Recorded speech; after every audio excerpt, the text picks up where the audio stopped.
Now back to the show. This is The Law Show on CL 650. I would dance and be merry. Life would be a ding-a-dairy if I only had a brain.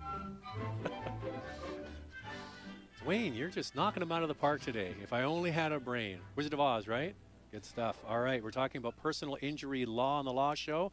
We have Scott Stanley and Kevin Gourlay here from MurphyBattista in downtown Vancouver. Now, being a car guy, I have to ask you, gentlemen, about the advancements we've had in car technology. Have you seen a reduction in personal injury cases because of things like forward collision warning, automatic braking, lane departure technology, lane assist? I could go on and on.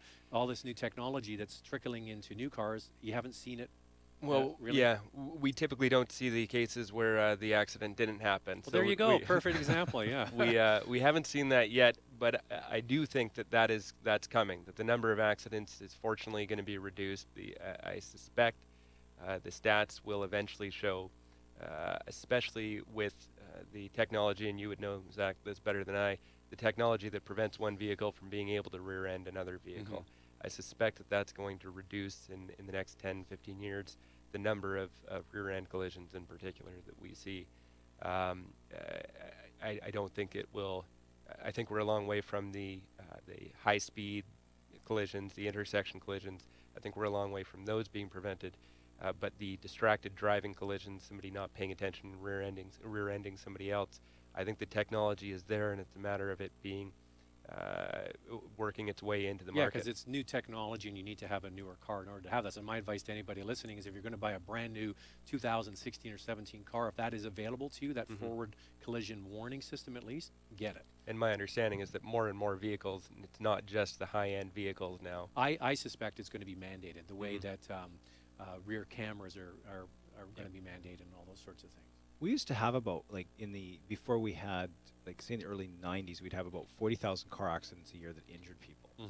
And then ICBC had those great road safe campaigns. It was ICBC spent money in a really good fashion on those things. You know, don't speed. They used to hire me. There you go. To do them. They were the driving tips with Zach Spencer. And they stopped doing them. Why ICBC? Give me a call. Well, when they did that, and you can give you credit for this, Zach, the accident levels dropped from about 40,000 to 30,000, and that's huge. That's 25%. Massive. That's massive.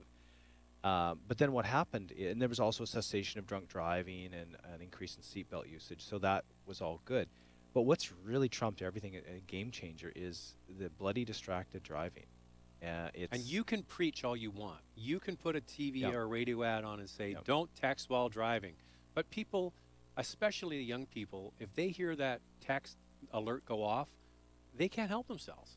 Because I think most people really believe that it's dangerous when everybody else does it, but when I do it, it's okay because I'm just doing it when I'm stopped, or I'm doing it safely at an okay time. And what we know is that it can't be done safely. And I really think it's going to take the kind of social stigma that now fortunately attaches to drunk driving to start attaching to texting while driving or looking at your smartphone.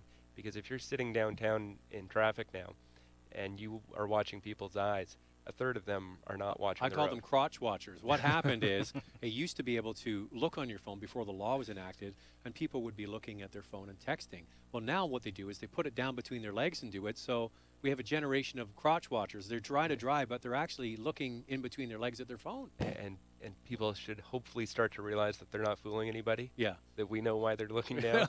Yeah. Well, that's why, I have had so many interviews that I've been a guest turning the tables here, and people say to me, what are we going to do to get people off their phones? Well, the answer is actually the car manufacturers are making cars that will watch the road when you're not going to. And those are the autonomous or the semi-autonomous systems, the automatic braking, the lane keep assist, all of these things. If you're going to be fooling around with your phone, well, at least the car can be alert for you. One thing I think, I have this experience, I talk on the cell phone, but through the hands-free. Yeah. But what I find is when my kids and wife are in the car with me, and I'm approaching an intersection, they'll stop talking. But when they're at home and you're getting an edict to go get eggs and milk or go pick up so-and-so here, they're not there with you and they can't see what you see. And so they just talk right through it. And I personally find that very distracting. Well, they've done studies and have shown that even just having a passenger in the passenger seat carrying on a conversation is just as distracting as looking at your phone. So driving, even with the radio turned up loudly, can be distracting. Right? And there's also studies showing that the distraction from looking at your phone and doing other things doesn't end the second your eyes leave it and go back to the road. That your mind takes a number of seconds to catch up, and that you are in fact still distracted. And I think you see that all the time with people's eyes coming up and lurching forward because the vehicle in their peripheral vision started to move. I saw that accident happen. There was a woman next to me reading a book. This is true. Reading a book. And I moved forward because my lane, and she lifted off and hit and wham, right into the Mercedes in front of her. She was reading a book. Not a crime. Yeah, I wasn't on my electronic device. So, yeah, I think we're going to have some aids out there. Now, here's another one. I'll throw you the mayor of Vancouver, Mr. Bike Lane.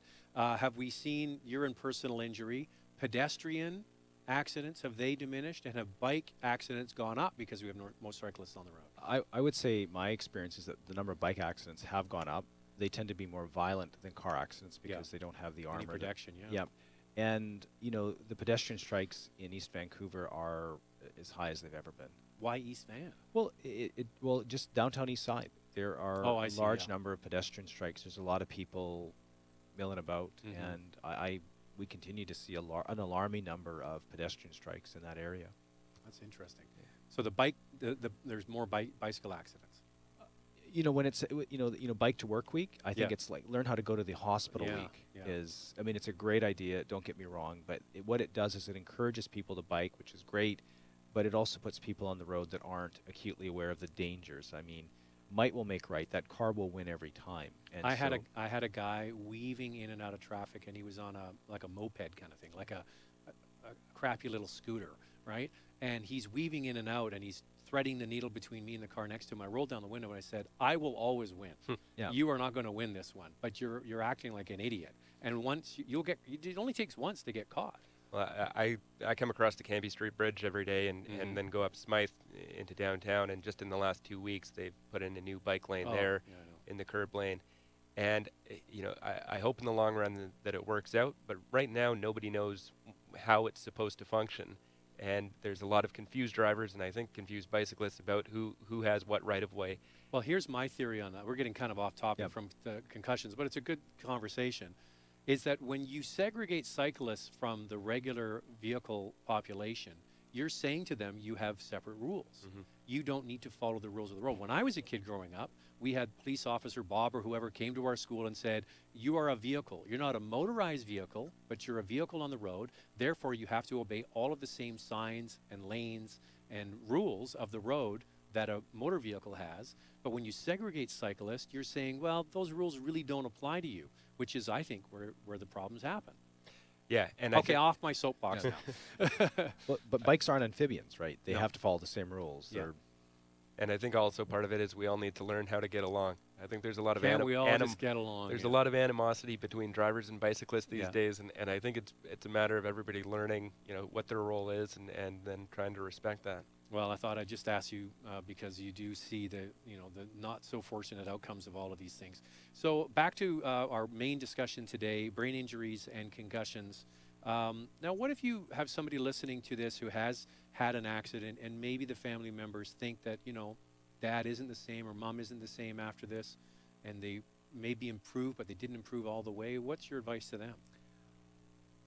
Well, they should have a lawyer. If they've got a car accident, I mean, they should definitely have a lawyer. Any sort of incident where they can seek assistance, they should have a lawyer. But not only, I mean, there's lawyers in the phone book. You can just, if you have like a minor soft tissue injury, in my view, you probably don't actually need a lawyer, and I actually encourage people not to get one. But if you have a concussion or a suspected concussion, you do need a lawyer. You need a lawyer that has experience with these cases, hopefully one that's actually got some experience taking the cases to trial, because you wouldn't want to go see an orthopedic surgeon that's never done a surgery. And that's common in your line of work, that there's lawyers that never go to trial, right? Unfortunately, not in your office, but you have a much higher rate of success at trial than a lot of other firms. Yeah, I think it's fair to say there's some lawyers that never go to trial. They certainly don't want to go to trial. They don't, if they go, they're sort of forced there.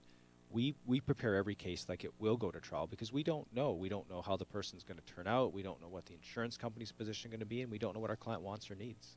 So we prepare every case like it's going to go so we can sleep well at night. Yeah, yeah, and I'm sure the clients have much better outcomes than just settling early if they need to. Yes, and especially with concussive type symptoms, you always want to make sure that you're all better before you settle, because if a case is resolved and then a year down the road you realize that you're really not the same, you haven't gotten back to the way you were, it's too late. You can't go and undo that. At least you can't 99.9% of the time. Well, thank you very much, gentlemen, for coming in today. Scott Stanley and Kevin Gourlay from MurphyBattista in downtown Vancouver in their ivory tower. You said it, not me. Thank you very much for being our guest today on The Law Show on CL 650. I'm Zach Spencer, and we'll speak to you next time.